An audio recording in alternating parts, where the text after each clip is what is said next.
Hello friends, you're welcome in my YouTube channel Smart study.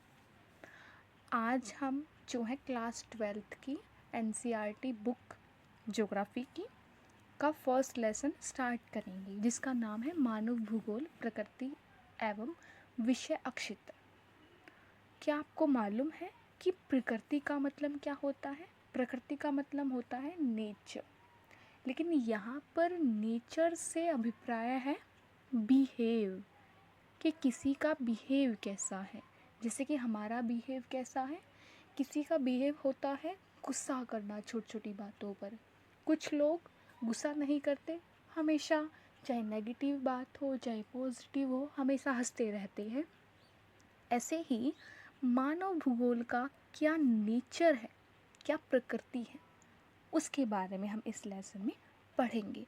और साथ में इसके विषय क्षेत्र के बारे में, यानी कि इसके सब्जेक्ट के बारे में, यानी कि मानव भूगोल के अंदर क्या क्या आता है, वो हम इस लेसन में पढ़ेंगे।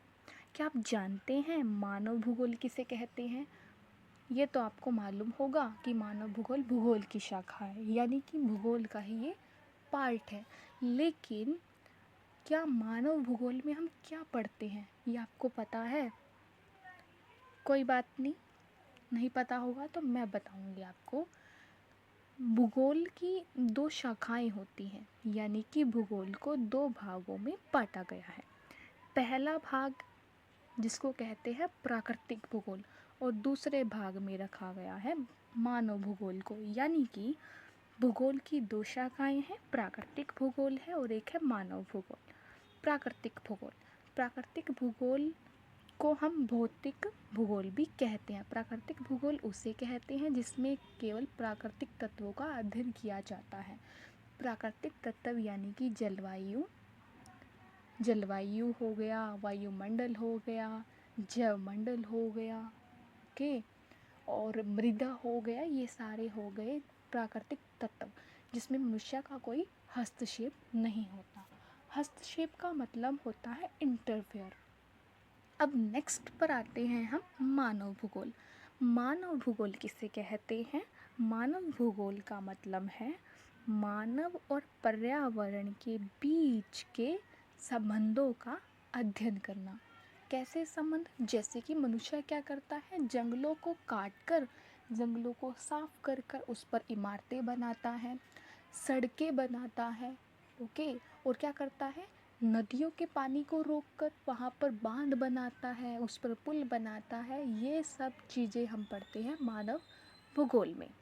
ओके गाइस, तो ये जो फर्स्ट पैराग्राफ है हमारी बुक का, इस फर्स्ट पैराग्राफ में क्या बताया गया है? ये बताया गया है कि आपने क्लास 11th में क्या क्या पढ़ा था। आपने क्लास 11th में भूगोल की डेफिनेशन पढ़ी थी और पढ़ा था भौतिक भूगोल किसे कहते हैं, तो इसमें वही बताया गया है। तो ये स्टेंजा इतना ज़्यादा इम्पोर्टेंट नहीं है, लेकिन इसमें ये लाइन ज़्यादा इम्पोर्टेंट है कि भूगोल क्या है, संकलनात्मक, आनुभविक और व्यवहारिक। मतलब कि भूगोल का जो अक्षेत्र है उसमें तीन चीज़ें होती है, संकलनात्मक, आनुभविक और व्यवहारिक। भूगोल में किसी भी चीज़ को ऐसे ही नहीं माना जाता, वो अनुभव पर आधारित होता है। व्यवहारिक यानी कि प्रैक्टिकल चीज़ों को करके देखा जाता है, ओके। और भूगोल क्या है, विस्तृत है। ऐसा नहीं कि भूगोल नैरो है, संकीर्ण नहीं है भूगोल। संकीर्ण का मतलब होता है सीमित नहीं है। भूगोल का जो विषय क्षेत्र है वो बहुत ही विस्तृत है, वाइड है, बहुत ज़्यादा, ठीक है, ओके।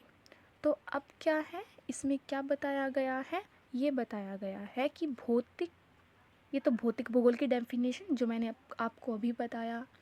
और इसमें क्या बताया गया है कि भूगोल का मुख्य साकार क्या है, पृथ्वी को मानव के घर के रूप में समझना। ये हम सबको मालूम है कि पृथ्वी को क्या कहते हैं, मनुष्य का घर कहते हैं। क्या कहते हैं? घर, जिस पर मनुष्य रहता है। और पृथ्वी हमारी माँ जैसी है जो मनुष्य का पोषण करती है। पोषण यानी कि उसको पालती है। और आगे क्या दिया गया है, इसमें यही बताया गया है कि जो प्रकृति है और मनुष्य है वो अविभाज्य तत्व है। दोनों अविभाज्य है, किसी का भी हम विभाजन नहीं कर सकते, टुकड़ों में नहीं तोड़ सकते, दोनों का अपनी अपनी जगह पर इम्पोर्टेंस है।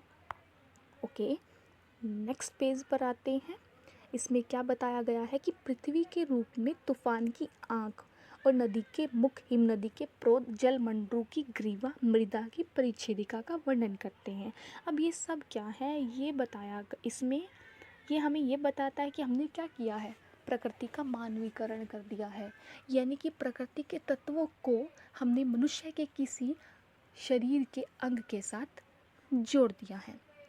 ओके, और यहाँ पर बताया गया है कि जर्मन भूगोलवेता ने क्या कह दिया, क्या कह दिया यारो, इन्होंने कह दिया कि राज्य देश का वर्णन जीवित जीव के रूप में करते हैं, और नगरों, शहरों, गांवों का वर्णन इन्होंने किसमें किया है, जीवों के रूप में, यानी कि नगरों को, गांवों को इन्होंने जीव के रूप में माना है।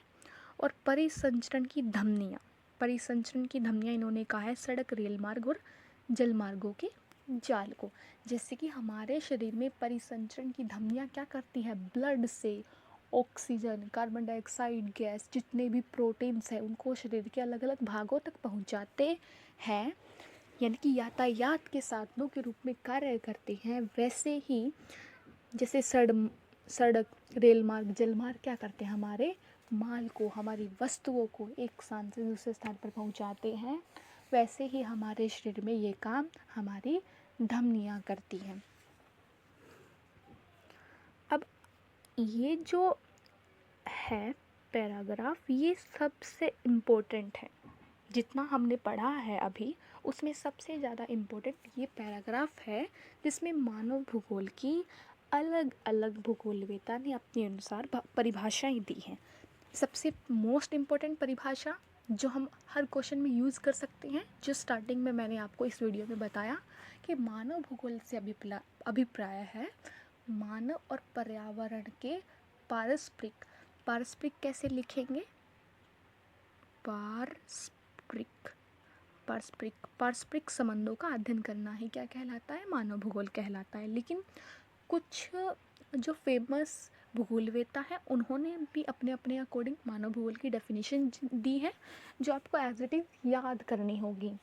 जैसे कि रेड जेल की इसमें इम्पोर्टेंट है, कुमारी एलेंसिस सैंपल की इसमें मोस्ट इम्पोर्टेंट है, वैसे तो विडार डी ब्लास की भी इम्पोर्टेंट है। अब रेड जेल क्या कहते हैं, कहते हैं कि मानव भूगोल का मतलब है मानव के समाज और इस धरातल के बीच में संबंधों का संश्लेषित अध्ययन। अब कुमारी एलेंसिस सैंपल, जो कुमारी एलेंसिस सैंपल है वो रेड जेल की ही शिष्या है, यानी कि इनकी ही स्टूडेंट है कुमारी एलेंसिस सैंपल, इसीलिए रेड जेल भी इम्पोर्टेंट है। और कुमारी एलेंसिस सैंपल जो कि रेड जेल की स्टूडेंट है, इनके डेफिनेशन भी बड़े ही इम्पोर्टेंट है। सैंपल क्या कहती है कि मानव भूगोल अस्थिर पृथ्वी, हम सब जानते हैं हमारी पृथ्वी क्या है, अस्थिर है, ये हमेशा क्या करती रहती है, चक्कर काटती रहती है। और मानव कैसा है, क्रियाशील है, मनुष्य हमेशा क्या करता है, क्रिया करता रहता है। उसके बीच में परिवर्तनशील संबंधों का अध्ययन करना क्या कहलाता है, मानव भूगोल कहलाता है। परिवर्तनशील अध्ययन का मतलब क्या है कि मनुष्य जब पृथ्वी के साथ क्रिया करता है तो वो क्या करता है, परिवर्तनशील संबंध, मतलब जो भी क्रिएट करता है उसमें, मतलब जो प्रकृति ने दिया है उसमें क्या कर कर एक्सपेरिमेंट कर कर उस बदल को, उस चीज़ को बदल देता है, उसमें परिवर्तन कर देता है, और जो परिवर्तन करता है उसका अध्ययन ही करना मानव भूगोल कहलाता है। अब आते हैं विडार डी ब्लास। विडार डी ब्लास कहते हैं कि हमारे पृथ्वी को नियंत्रित करने वाले भौतिक नियम और इस पर रहने वाले जीवों के मध्य संबंधों के अधिक संश्लेषित ज्ञान से उत्पन्न संकल्पना, ये कहते हैं कि हमारी पृथ्वी को बहुत सारे कारक जो है, नियम जो है वो नियंत्रित करते हैं। बिल्कुल, जिसकी हमारी पृथ्वी को कौन कौन नियंत्रित करता है, जिसकी गुरुत्वाकर्षण बल है वो भी हमारी पृथ्वी की जो गति है उसको प्रभावित करते हैं, और ऐसे बहुत सारे कई और नियम हैं जो पृथ्वी के गति को प्रभावित करते हैं। और पृथ्वी पर कौन से जीव रहते हैं, हम, मनुष्य, बाकी छोटे सूक्ष्म जीव, उनके बीच में जो संबंधों से उत्पन्न एक संकल्पना उत्पन्न होती है जिसको उन्होंने मानव भूगोल का नाम दिया है। ओके, अब मोस्ट इम्पोर्टेंट इसमें मानव भूगोल की प्रकृति, जिससे इस लेसन का नाम भी मानव भूगोल की प्रकृति ही है। तो हमें पता होना चाहिए कि मानव भूगोल की प्रकृति कहते किसे हैं। तो आप जान गए होंगे कि मानव भूगोल भौतिक पर्यावरण और मानव जनित सामाजिक सांस्कृतिक पर्यावरण के अंतर संबंधों का अध्ययन उनकी परस्पर अन्योन्य क्रिया के द्वारा करता है। बिल्कुल, अन्योन्य क्रिया का मतलब होता है कि मनुष्य जब प्रकृति के साथ कुछ ना कुछ एक्सपेरिमेंट करता है प्रकृति पर, और तब जाकर और जो अनन्य क्रिया करता है, एक्सपेरिमेंट करता है, उसका अध्ययन ही मानव भूगोल में किया जाता है। ओके, अब क्या है, आप जानते हैं कि तथा भू आकृति, मृदाएं, जलवायु, जल, प्राकृतिक वनस्पति, विविध प्राणीजात, वनस्पति जात है। बिल्कुल, हम सबको पता है कि भौतिक भूगोल के तत्व कौन कौन से हैं। क्या आप इन तत्वों की सूची बना सकते हैं? बिल्कुल, हम बना सकते हैं। हम बता सकते हैं कि प्रकृति के कौन कौन से तत्व है, और मनुष्य ने जो बनाए हैं उन तत्वों के नाम भी हम लिख सकते हैं। आप